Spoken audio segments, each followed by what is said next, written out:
Como vota o ministro Luiz Fux? Muito bom dia, senhor presidente. Queria saudar o eminente procurador-geral da República, a nossa decana ministra Carmen Lúcia, o relator ministro Alexandre de Moraes, meu colega, amigo, integrante da Corte, o ministro Flávio Dino. Eu gostaria de iniciar exatamente por algo que o ministro Alexandre se referiu, que, eventualmente, o povo brasileiro poderia deixar cair no esquecimento o movimento que foi feito contra o Estado de Direito e contra a nossa democracia.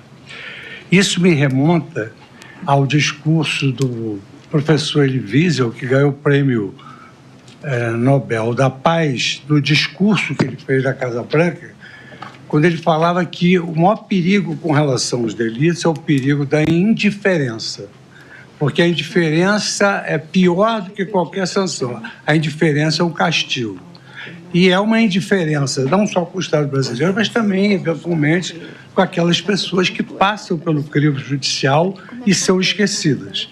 Então, com relação aí ao primeiro aspecto que o ministro Alexandre tocou, eu talvez, aqui falou-se tanta idade, eu talvez, pela minha faixa etária superior, eu posso dizer que realmente nós conquistamos a democracia entre lutas e barricadas.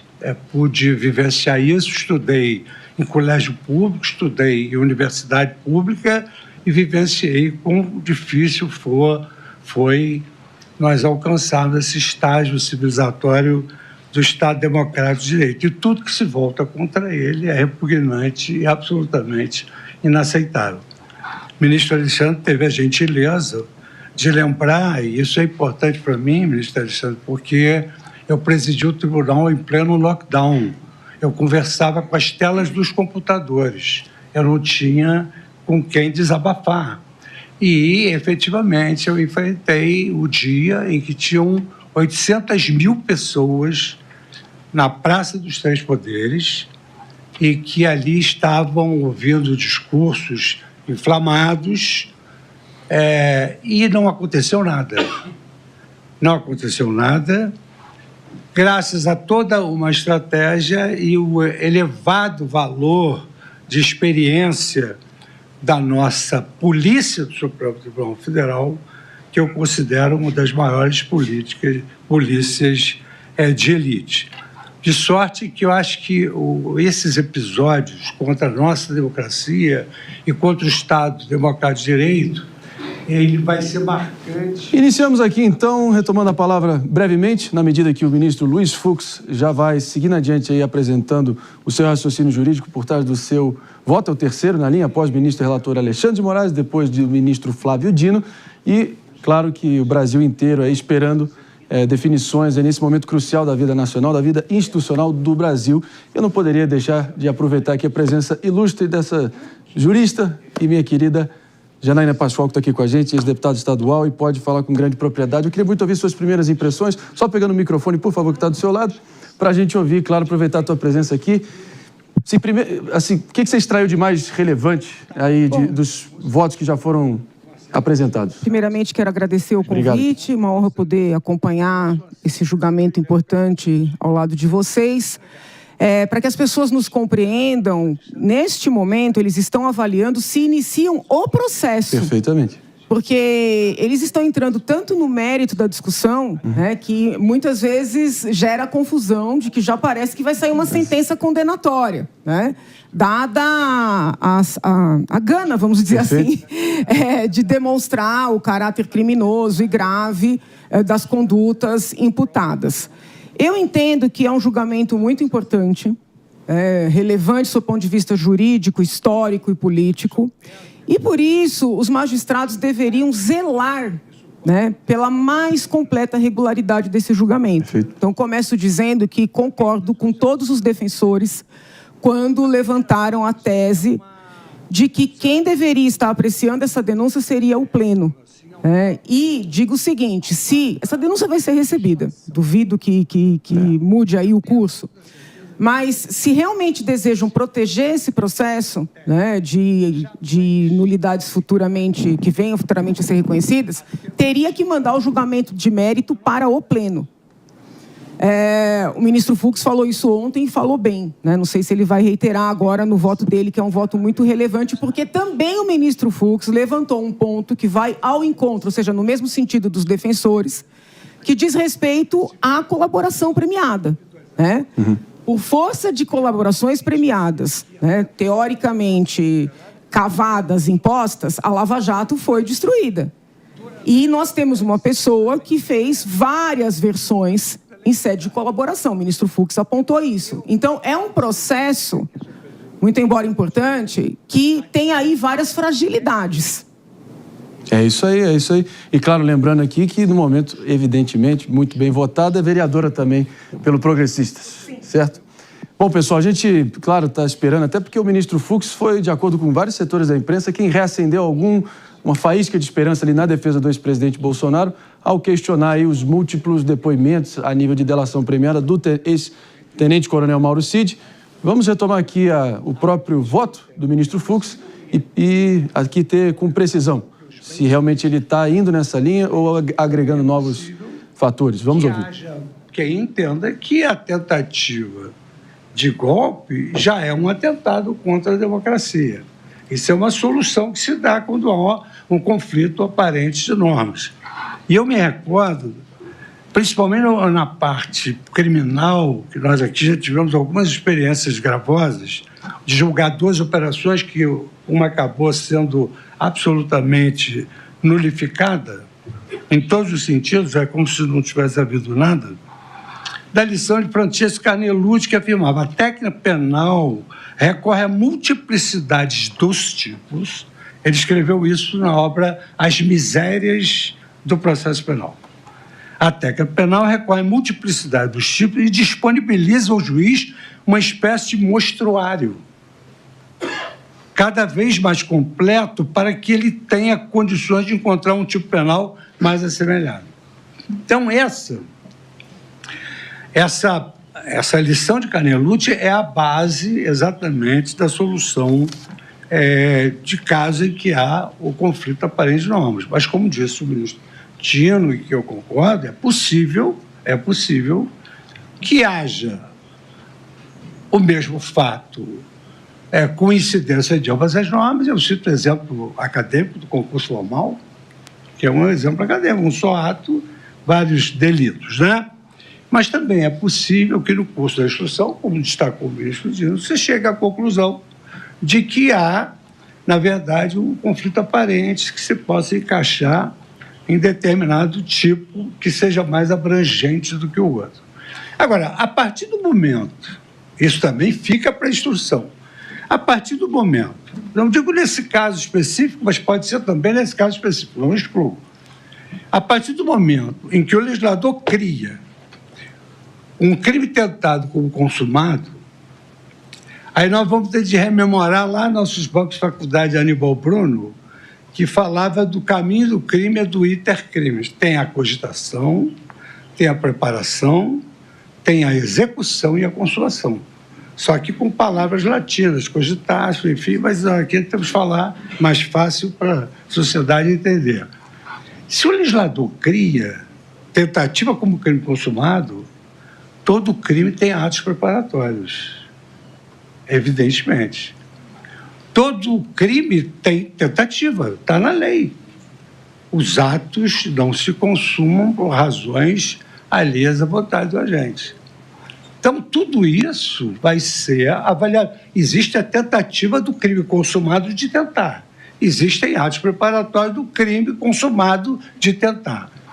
Então, a minha crítica a essas figuras penais é exatamente a falta de verificação desses antecedentes técnicos científicos, de que, na medida em que se coloca outra tentativa como crime consumado, no meu modo de ver, há um arranhão na Constituição Federal e também não se cogitou nem de atos preparatórios e nem de tentativa do crime tentado, que é em caso consumado. Por outro lado, Aliás, aqui, ministro Dino, eu não gosto muito de brincar nesses casos, sério, mas aqui, nesse caso específico, eu conheço realmente ele gosta de ser chamado de Michael, o Michael Procópio. E nem todo mundo que eu conheço, eu concordo com as opiniões. Né? Nós temos dissensos também, nós nos conhecemos todos e temos dissensos. Temos discórdia, mas temos dissensos. Eu não sei, eu efetivamente não conheço esse trabalho que ele escreveu, mas, de qualquer maneira, há livros que eu não li e já gostei. E esse eu não li e não gostei. Eu falo com ele. Ministro Fux, eu quero dizer ao senhor que o erro pode ter sido na minha interpretação. Não, mas eu vou conversar com ele para saber a autoria, pelo menos. E que também ele tem... Os assessores têm total independência, mas quem manda é o ministro. Se ele quiser fazer da luz da sua independência, ele escreve para a faculdade dele, porque aqui... Não, no caso, ministro, ele nem falou do concurso, ele disse que são múltiplos bens jurídicos, só para deixar claro a situação em proveito dele, que eu já estou preocupado com a sua dosimetria. Agora, sobre ele.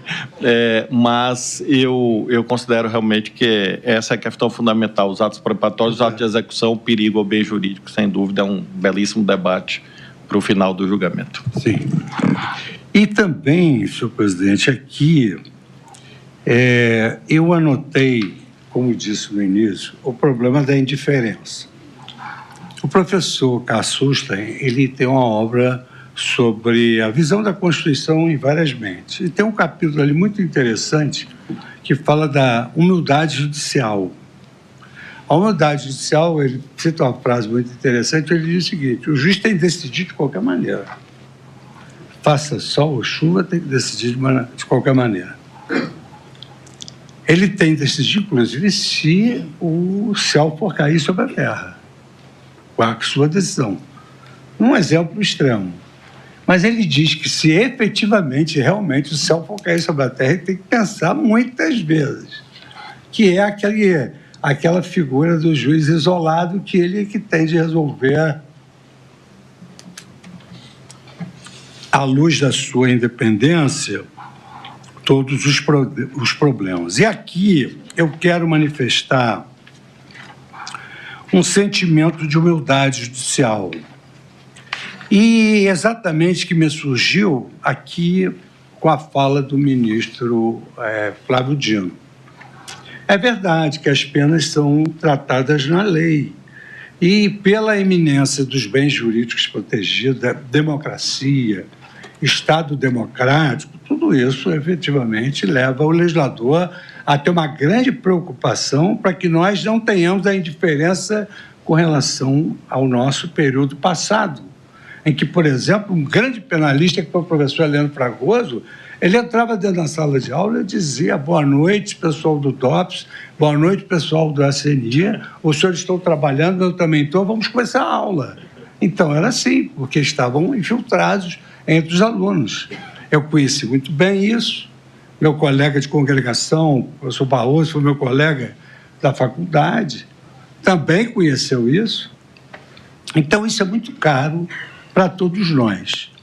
E, por isso, o legislador, por vezes, exacerba na previsão da dosimetria da pena.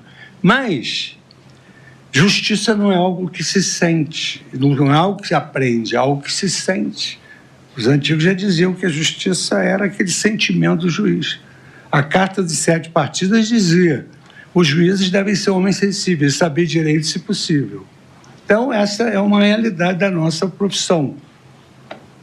De sorte que eu, num exercício assim de humildade judicial, e aqui o ministro Alexandre de Moraes citou um caso que eu pedi vista recentemente, do caso do batom, eu tenho, e aqui eu falo para os integrantes da minha turma, que nós temos toda a liberdade e temos toda o respeito pela independência e opinião de todos os colegas, que eu vou fazer uma revisão dessa dosimetria. Porque se a dosimetria ela é inaugurada pelo legislador, a fixação da pena é do magistrado. E o magistrado o faz à luz da sua sensibilidade, do seu sentimento em relação a cada caso concreto. E o ministro Alexandre, com o seu trabalho, ele explicitou a conduta de cada uma das pessoas. E eu confesso que, em determinadas ocasiões, eu me deparo com uma pena exacerbada. E foi por essa razão, ministro Alexandre, dando uma satisfação a Vossa Excelência, que eu pedi vista do caso, desse caso, que eu quero analisar o contexto em que essa senhora se encontrava. Eu quero analisar. Eu sei que Vossa Excelência tem a sua opinião, já exteriorizou. Nós julgamos sob violenta emoção após a verificação da tragédia do 8 de janeiro. Eu fui ao meu ex-gabinete, que a ministra Rosa era minha vice-presidente, e vi mesa queimada, papéis queimados. Mas eu acho que os juízes, na sua vida, têm sempre de refletir dos erros e dos acertos, até porque, como o ministro Dino, de uma certa forma, mais lúdica, destacou, os erros autenticam a nossa humanidade. Debaixo da toga bate o coração de um homem. Então, é preciso que nós também tenhamos essa capacidade de refletir e que muitas vezes aqui é utilizado como evoluir o pensamento ou evoluir, dependendo da ótica de alguns. Só queria pedir, Vênia, vocês para eu terminar de concluir, que aí depois eu dou a palavra. De sorte que, à luz de tudo quanto aqui o ministro Alexandre expôs, porque era uma grande preocupação minha saber quem fez o quê numa denúncia extremamente ampla e muito bem elaborada. Isso até é uma blasfêmia dizer que o professor e jurista Paulo Gonet elaborou uma denúncia inepta, sem condições de imaginar isso. Mas, e aqui foi bem explicado, e é bom que fique claro, nós estamos numa fase de prelibação, de verificação dos indícios de autoria e da materialidade dos delitos. Isso é uma fase ainda inicial. E todas essas digressões que eu fiz agora, eu vou me reservar para analisar melhor no curso da instrução. E se eu quero me reservar, o direito não, os juízes têm poder, não tem direito, tem poder e dever. No poder de avaliar, eu necessito efetivamente receber a denúncia, para que eu possa, aí sim, me aprofundar em todas essas questões que eu aqui citei como observações. Porquanto, em relação à autoria e à materialidade, o relator e o Ministério Público legaram à turma, à sociedade, tudo quanto nós precisávamos saber para o recebimento da denúncia. Então, eu quero acompanhar o eminente relator, nos termos do seu voto, e, ao mesmo tempo, dizer que nós devemos ainda manter a grande, extraordinária esperança de que o nosso país continuará a viver um Estado democrático de direito, onde se garante justiça, segurança, verdade e liberdade. E com esses fundamentos, senhor presidente, eu queria acompanhar integralmente o relator, parabenizando por essa... eu sei que esse momento não é de parabéns, mas, assim, uma deferência ao seu trabalho, que conseguiu fazer, digamos assim, abreviar a nossa tarefa. Porque muitos se imaginavam, todos vão pedir vista, a denúncia é muito grande. Mas o ministro Alexandre, vamos dizer assim, numa linguagem coloquial, não deixou pedra sobre pedra. E aqui me trouxe a paz necessária como juiz para receber a denúncia e acompanhá-la. É como vota. Obrigado, ministro Luiz Fux. Como vota? Ministro Alexandre, por favor. Só para esclarecer, primeiro, os erros de português são pessoas que falaram as mensagens, nem meus, nem do professor Paulo Gonet. Isso me tranquiliza.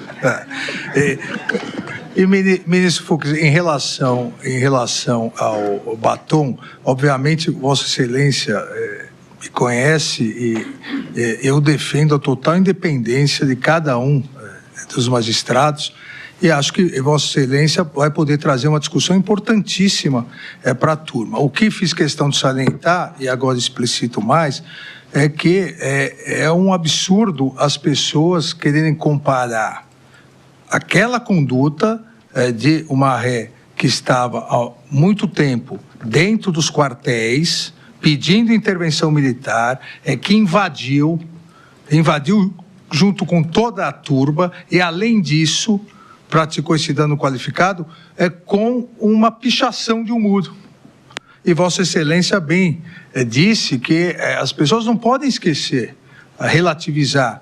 Então, a questão da dosimetria, a questão da discussão, eu e o ministro Zanin, nós mesmos, divergimos, em muitos casos, na questão da dosimetria. Mas a questão dos fatos, nós temos que admitir os fatos. Lá não foi uma simples pichação. Lá houve toda uma manifestação já anterior de aderir à tentativa de golpe de Estado, de ficar nos acampamentos, de invadir com violência junto com os demais e pichar. A questão da dosimetria, aí é uma questão a ser analisada. Então, só esse esclarecimento, e obviamente, jamais falaria algo sobre o pedido de vista, porque eu também peço bastante vista. Vossa Excelência pediu do batom, o ministro Flávio pede de Bíblia, e assim a vida segue. É uma matéria que eu gosto. Como